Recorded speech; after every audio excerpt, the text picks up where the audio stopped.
Welcome to my wrestling magazine collection today. I'm gonna be showing you this one. I don't know what to call it. I'm just gonna call it like Rock and Roman. I got it. It also says a spotlight on Japan and also Reader's Paul, and there's also like Dan Housing. Like the the thing with this, they do it like a Where's Waldo style scenario where they hit like mini pictures of this guy, but don't get too excited.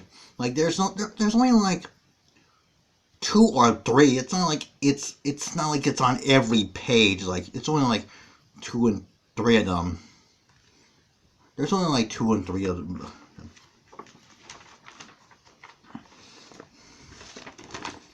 And no, this doesn't count. I'm talking about like mini pictures of him. There's only like two or three mini pictures of this guy, Danhausen.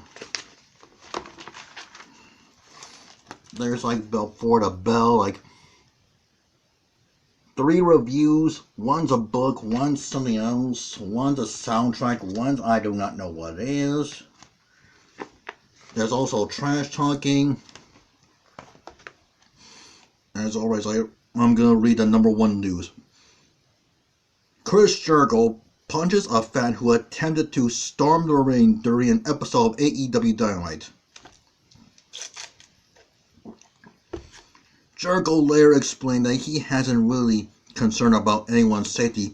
He just thought the dude looked a lot like Sebastian B. Yeah, I kind of ruined the joke, but there's also like center ring with somebody, with Brian Sullivan. He talks about his first PWI assignment, what he does for a wrestling match, dream vacation, good book he read, what do you want to know about him, his hobbies outside of wrestling.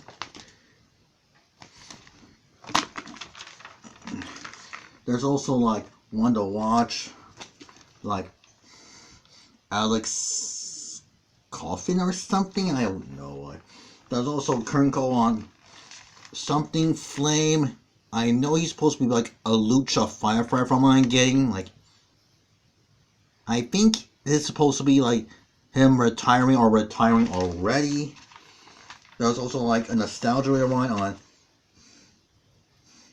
Power Driver the Wrestling Album 2. I remember Brian Zane doing a review on this. Check it out, it's very good. There's also like ringside and all that stuff. They talk about the death of Paul Orndorff, the death of Chris Youngblood, the Patriot. I done a tribute on that. Also, Quick Count, the Lockup. I think they call that for obvious reasons, but I'm not gonna. Win, lose, or draw.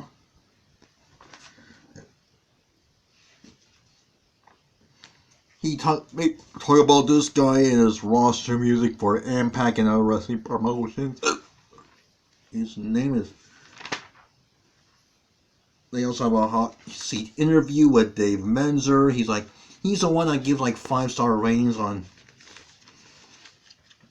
certain matches, and also like has like a newsletter like this. Yeah, he talks about basically like his career in a nutshell, the matches, the moments he witnessed, the things he wrote over the years, the people he met over the years. Basically like that. And now to the main event, the 2021 poll. By the way, I'm just going to show you.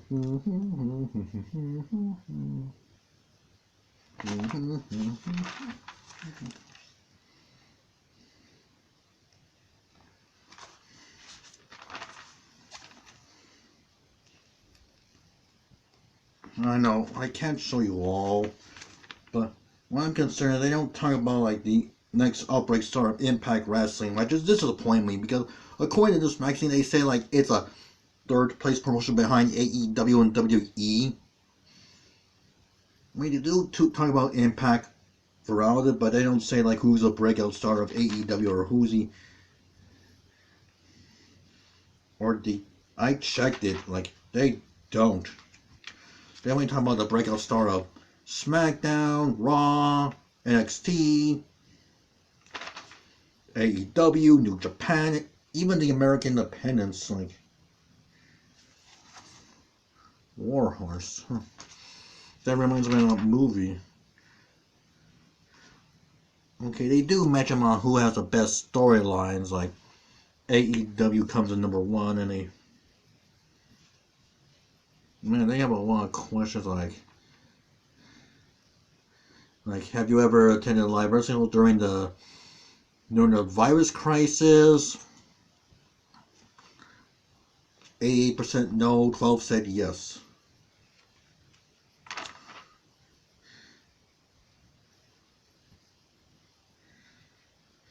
They also have you find yourself more watching during the health crisis. 48 said about the same. The rest said, I'm not sure.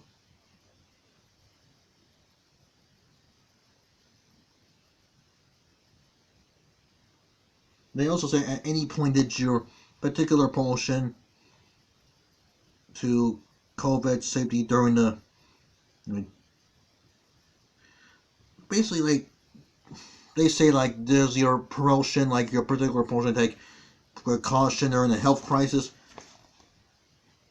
Read what it says. Well, it did say 77% no. Percent said no, like.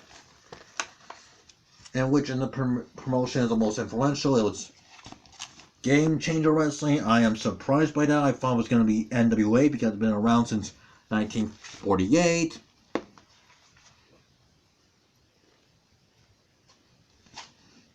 And this guy named Tony Khan is in second place behind Vince McMahon, according to readers.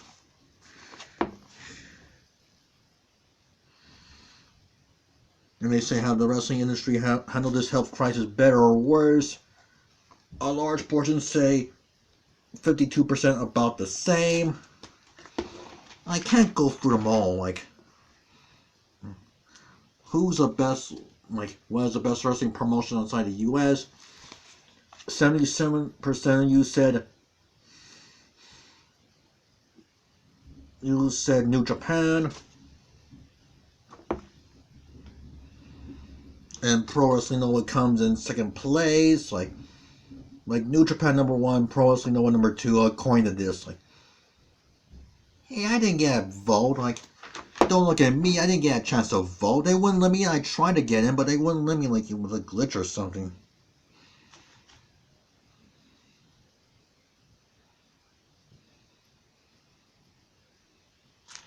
There's one that says, should women compete? It's basically like equal opportunity. Like, should women and men be in the same, like, should it be like co-ed? Or like, should there be like a co-ed PWI 500? 52% said yes. Oh, this is the one that says, sorry, my mistake. This is the one that said there should be a co-ed one. This one says 28% of you said, oh my god, 65% of you said no. Like, they also said about sure would return a Women of the Year. 94% said yes. They should raise the tag team one, the tag team one. They should raise the regular one. Like, which awards should be on it? Like, faction. This is eating up a lot of time. Like, okay. This is the last one I'm going to talk about. Like, which one should be rebooted? You said yeah, it did say reboots. 45% said the Wrestling Almanac. They also talk about the dream match with Roman Reigns and The Rock. Basically like their history, and they also talk about past dream matches. I know about John Cena versus The Rock, Hulk Hogan versus Shawn Michaels. The rest, And I do know, vaguely know Buddy Rogers for Ric Flair. The rest, they also talk about this Hobbs guy. Basically, his work on the independents, AEW, yada yada yada.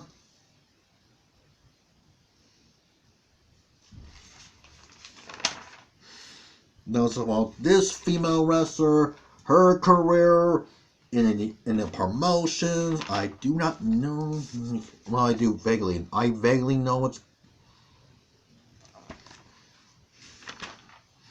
Let's talk about Brian Johnson, about his dominance in Ring of Honor.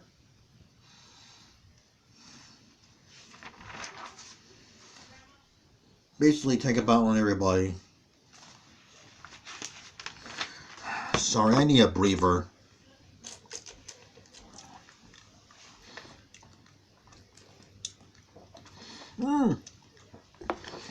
They also talk about Canadians, about American promotion. They talk about whether or not American promotion should give Canadians a fighting chance. Like, you know what a weird thing about this is? It's only 2 pages and that's it. Just 2 pages and that's it. Then we get like a retro column, like a reprint from a past column. Like, I saw on YouTube the 1 hour Japanese death match. There's also a spotlight card. There's also like punching up. They talk about pro wrestling loot. There's also righteous wrap up. The W column. Basically about her and the NWA. The Smooth Court. Smooth Court. Oh god. Look at there's also like a quick word with this guy. I do not know who he is. I know they're probably about working. And there's a spotlight card called Frontier Martial Arts Wrestling. Like, they're basically no like explosion death matches or something. The way it was. This, the rankings, and now some funny cartoons. That was took forever. And no, I'm not gonna show you like the mini Dan houses they hit throughout the magazine. I checked, there are only 3. So that's it for now. Bye.